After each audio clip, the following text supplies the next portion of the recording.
안녕하세요. 대한민국 최고의 강연 최강 1교시에서 강연을 맡은 수의학자 장구입니다. 저는 서울대학교 수의과대학에서 현재 동물의 임신과 출산에 대한 강의와 연구를 진행하고 있습니다.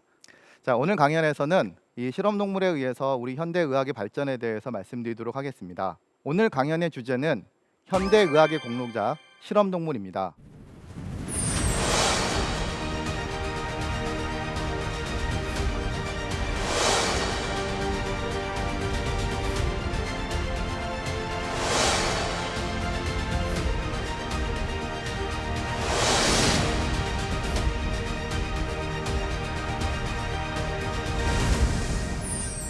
현대의학의 발전에 있어서 우리는 과연 언제부터 이 실험동물에 대한 의학들이 쓰였는지를 알아볼 필요성이 있습니다.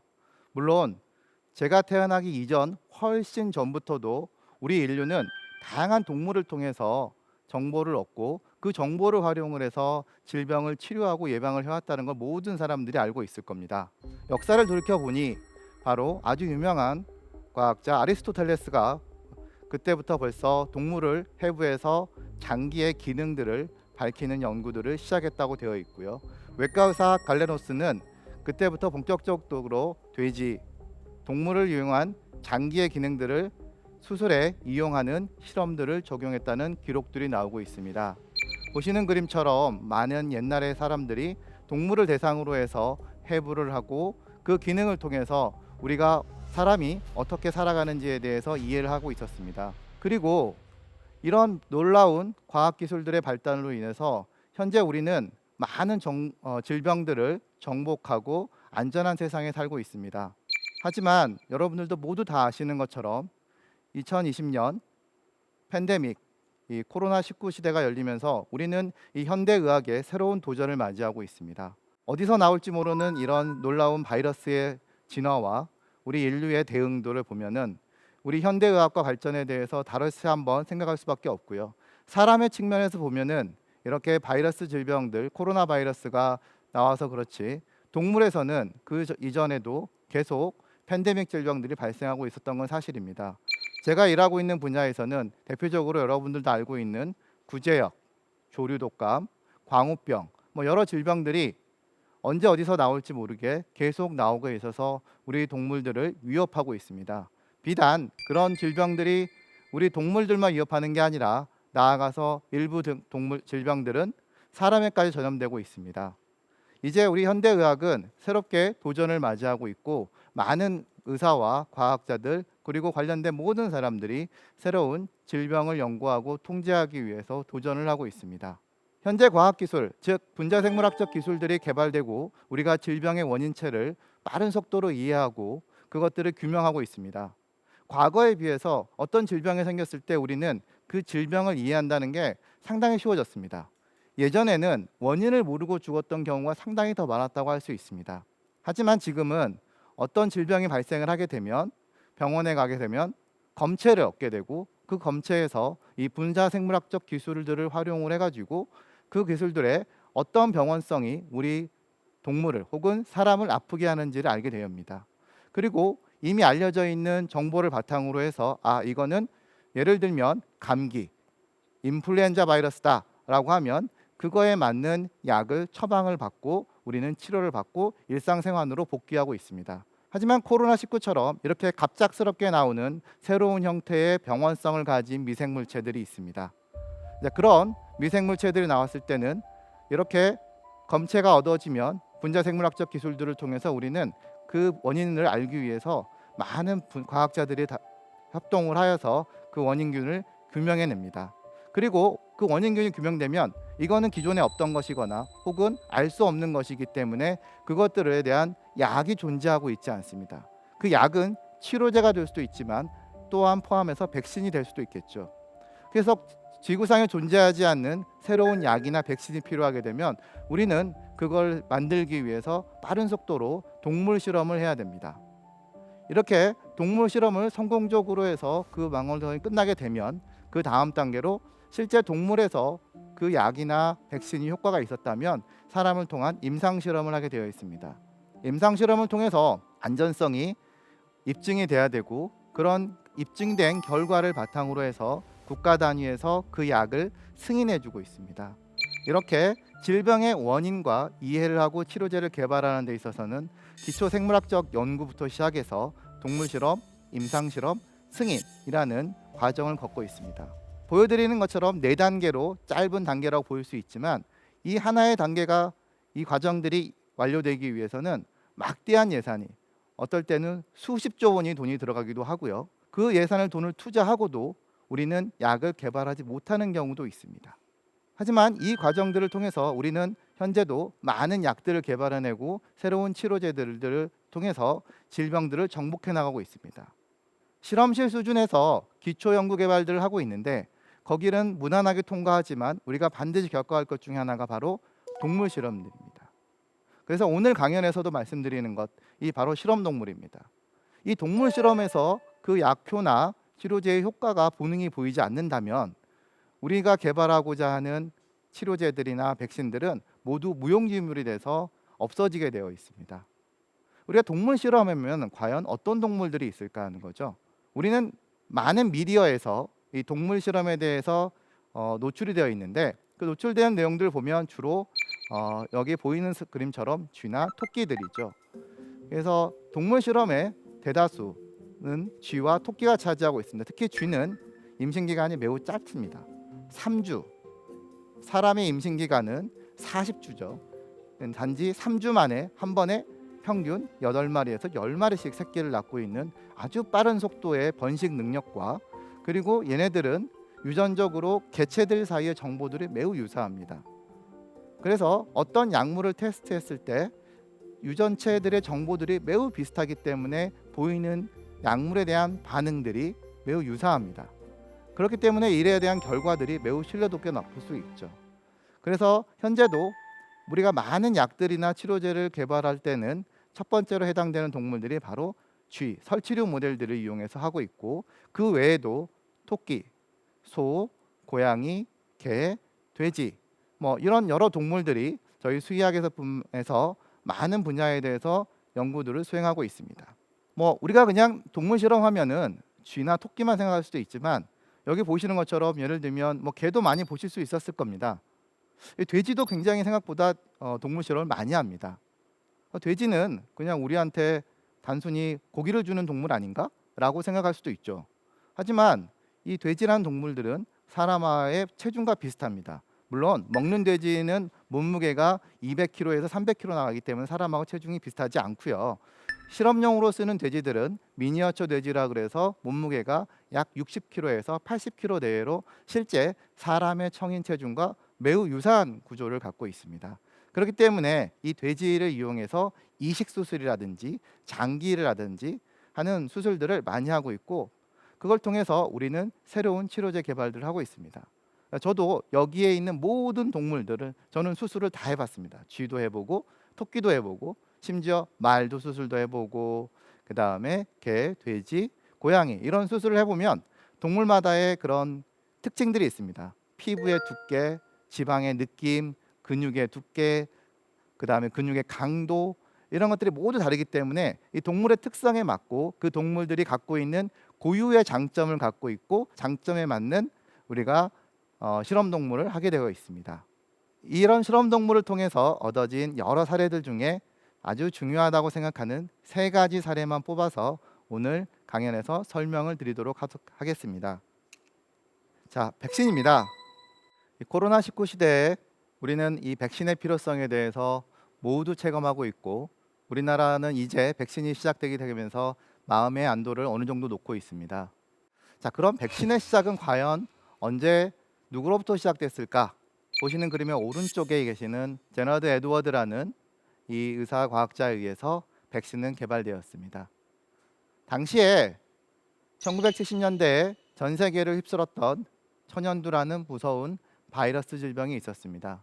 이 천연두 바이러스에 걸린 사람들은 어떤 이 치료제도 없이 대부분 죽게 되는 경우가 많아서 전 세계에 많은 피해를 일으키고 있었습니다. 당시에 이 에드워드라는 사람이 목장을 둘러보고 있는데 이상하게 목장에서 젖을 짜는 사람들에게서는 천연두에 걸리지 않는다는 사실을 우연히 알게 됐습니다. 이상하다. 왜 젖을 짜는 사람들만 천연두에 걸리지 않을까라고 생각을 하게 되었고, 그래서 우연히 살펴본 결과 사람에서 말하고 있는 천연두, 스몰팍스라고 하는 거 왼쪽 그림이고, 그 다음에 소에서 나오는 비슷한 증상이 있는 우두라고 하는 카우팍스라는 질병이 있다는 걸 알게 됐습니다.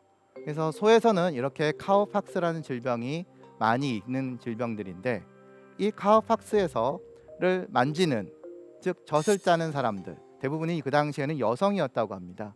이 여성들은 이 카우팍스를 만지게 되면서 이 바이러스를 계속 만지고 있었던 겁니다. 그래서 이 카우팍스의 바이러스가 이 사람들의 천연두 바이러스와 매우 유사했던 거죠. 그래서 계속 만지면서 자기도 모르게 천연두 바이러스와 유사한 이 우두 바이러스에 계속 감염이 되고 있었고, 그 감염으로 인해서 이 사람들은 천연두에 걸려도 이미 백신을 맞았기 때문에 걸리지 않게 되는 거죠. 그 사실을 알게 된 이 에드워드가 바로 이거다. 바로 이 소에 있는 이 우두에 걸리게 된 거기서 생기는 이 물질들, 보통 이제 감염이 되면 농 같은 고름 같은 게 좀 나오는데 이거를 우리 사람이 맞으면 되겠구나라고 해가지고 그거를 분리해가지고 실제 백신을 들어가게 됐습니다. 보시는 사진은 처음으로 에드워드가 우두 접종을 하는 것입니다. 소에서 얻어진 고름을 사람에게 접종을 하는 것이었는데, 당시만 해도 너무나 파격적인 실험이었다고 볼 수가 있습니다. 소의 물질을, 무엇이 들어있는지도 모르는 물질을 사람한테 든다. 그래서 일부 반대하는 사람들은 저 물질을 맞는 사람은 소처럼 변할 것이라 라고 하는 어떤 패러디하는 그림들이 나오기도 했고요. 저걸 맞으면 소처럼 머리가 나빠질 거야 라고 하는 비과학적인 사실들도 지금 보면 말이 안 되는 거지만 그 당시에는 그런 비과학적 사실을 선포하고 있습니다. 물론 현대도 일부에서는 코로나 백신을 맞으면 죽는다, 나쁘다, 무조건 이렇게 비판하는 사람들이 있지만, 비과학적인 사실들로 인해서 죽는 사실들보다는 이렇게 실제 과학에 기반을 해서 치료를 했을 때 성공적으로 이루어진 첫 번째 전 세계의 백신의 시작이었습니다. 그럼 왜 백신이라고 했을까요? 많은 단어들이 있었을 때 그냥 소의 고름라고 했어도 됐을 텐데, 백신, 바로 그 어원을 보면은 라틴어로 바카라는 단어에서 왔습니다. VACCA, 바카라는 단어인데요, 이 바카라는 단어는 라틴어 의미로 암소라는 뜻을 갖고 있습니다. 즉 암소의 우두에서 얻었기 때문에 이 암소의 뜻을 갖고 왔고, 백신, 바카에서 나와서 백신이라고 후에 명명이 돼서 현재 우리가 백신을 쓰고 있습니다. 지금은 이런 카우박스를 통해서 우리는 많은 백신 생산 정보들을 이해하게 됐고 시스템이 만들어져 있죠. 그래서 코로나 바이러스가 들어왔을 때도 전 세계 선진국의 많은 과학자들이 빠르게 이 코로나 바이러스에 대한 유전체 해독을 했습니다. 해독을 하는 거는 굉장히 쉬웠어요, 생각보다. 그래서 영국, 중국, 미국 많은 국가들이 이 바이러스의 구조는 어떻게 생겼을까 보니까 왕관처럼 생겼다. 그래서 일명 왕관 바이러스라 이런 말도 붙기도 하고요. 처음 있는 우리 인간에게 들어온 병원성 미생물입니다. 그렇기 때문에 테스트를 할 동물이 필요했어요. 애니멀 모델. 이 동물이 필요한데 어떤 동물이 좋을지는 사실 아무도 모르던 거죠. 그래서 보시는 그림처럼 이 과학 잡지 사이언스에서 발췌한 동물인데, 고양이, 닭, 개, 오리, 페렛, 형질 전함 HC2 마우스, 햄스터, 고양이, 원숭이, 돼지 등 다양한 동물들을 가지고 얼마나 코로나 바이러스에 잘 걸리고, 그리고 걸렸을 때 사람처럼 비슷한 증상이 나오는지, 그래서 상부 호흡기계 증상에 기침 증상이 있는지, 열 증상이 있는지, 이런 증상들이 있는지를 찾아보고 그 동물들을 대상으로 우리는 백신 실험을 하게 되어 있죠. 여러 동물들을 테스트해 본 결과 보시는 그림에서처럼 햄스터와 이 페렛이 가장 사람과 유사하게 감염이 되고 있고 그와 비슷한 증상을 보인다고 알려져 있습니다. 그래서 지금 전 세계에서 많이 개발되고 있고 이미 개발이 완료돼서 우리가 맞고 있는 이런 백신들은 여기서 보여드리고 있는 햄스터나 페렛을 통해서 그 효과가 검증을 통해서 이루어졌습니다. 페렛하면 아주 귀여운, 우리나라 말로 하면 족제비과 동물인데 아주 귀여운 동물이지만, 이 페렛이라는 동물이 되게 특징적인 게 사람의 인플루엔자 바이러스 감염과 매우 유사합니다. 그런데다가 이 사람의 호흡기 감염과 매우 유사하다 보니 인플루엔자에 대한 오랜 연구도 했었고, 또 보니 코로나 바이러스에도 매우 유사했어요. 우리나라는 이 페렛을 많이 키우고 있지 않기 때문에 사실 이 동물에 대해서 잘 모릅니다. 근데 이제 유럽에서는 이 코로나 때문에 페렛을 만지는 사람은 사람한테 올 수 있고, 페렛에서 사람, 사람에서 페렛을 갈 수 있다는 가능성 때문에 덴마크에서는 수천 마리의 페렛을 안락사하기도 하는 사실이 있었습니다. 그래서 이런 동물들을 통해고 궁극적으로 임상 실험을 거쳐서 안전성이 확인돼 가지고 미국의 화이자나 영국의 아스트라제니카, 이런 유명 제약회사를 통해서 우리는 드디어 백신을 얻게 되었고, 그 백신들이 여러 국가들을 됐고, 우리나라도 이제 빠른 속도로 백신이 퍼져나가고 있습니다.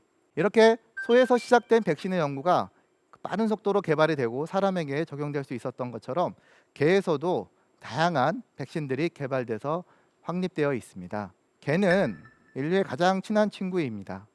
저는 진료를 하면서 제 진료의 90% 이상이 개입니다. 제가 수의사를 타고 처음으로 진료를 할 때 가장 많이 겪었던 중에 하나가 바로 파보바이러스라는 바이러스 질병이었습니다. 개가 파보바이러스에 걸리게 되면 피가 섞인 똥을 계속 쌉니다. 그러면 시름시름 앓다가 아무런 처치도 못하고 죽게 되었죠. 당시에 우리나라에서 이 개를 키우는 사람들의 백신에 대한 예방이 잘 이루어지지 않았던 것들도 있고, 그 중요성을 무시하고 있었던 거죠. 백신의 프로토콜들이 나와 있습니다. 그래서 이렇게 개에서도 앞서 사람에서 만들어진 여러 프로토콜들이 있는 것처럼 개에서도 이렇게 어릴 때부터 백신들을 감기, 그리고 설사, 홍역, 많은 질병들에 대해서 프로토콜을 맞추고 있습니다. 이런 백신들은 실제 효능을 저는 제 눈으로 직접 목격을 하고 있습니다. 왜냐하면 제가 처음 수의사를 하고 진료를 할 때 이 파보바이러스 때문에 너무 힘들었습니다. 밤에 자려고 하면 응급으로 와가지고 보면은 피가 나오고 있는 거죠. 그래서 또 백신 안 했구나. 그래서 백신을 얘기하게 되고, 그렇죠. 그래서 백신을 하게 되면 이게 당연히 사람들이 치료된다는 걸 알게 되는 거고, 그래서 수년에 걸쳐서 많은 보호자들에게 동물 단체들과 수의사들의 교육을 통해서 지금은 이 백신에 대한 효과가 매우 잘 퍼져 있어서 이 파보바이러스에 걸리는 개는 거의 없을 정도입니다. 이런 걸 직접 목격하는 저는 저희 딸과 아이들에게도 병원에서 제시되고 있는 많은 백신들을 예방적으로 접종을 하고 있습니다. 물론 일부 부작용이 있습니다. 백신을 맞으면 열이 날 때도 있긴 하지만 대부분 정상적인 건강하다는 반응을 나타내는 수준이기 때문에 우리가 그 백신을 통해서 우리는 극복을 할 수가 있었던 거죠.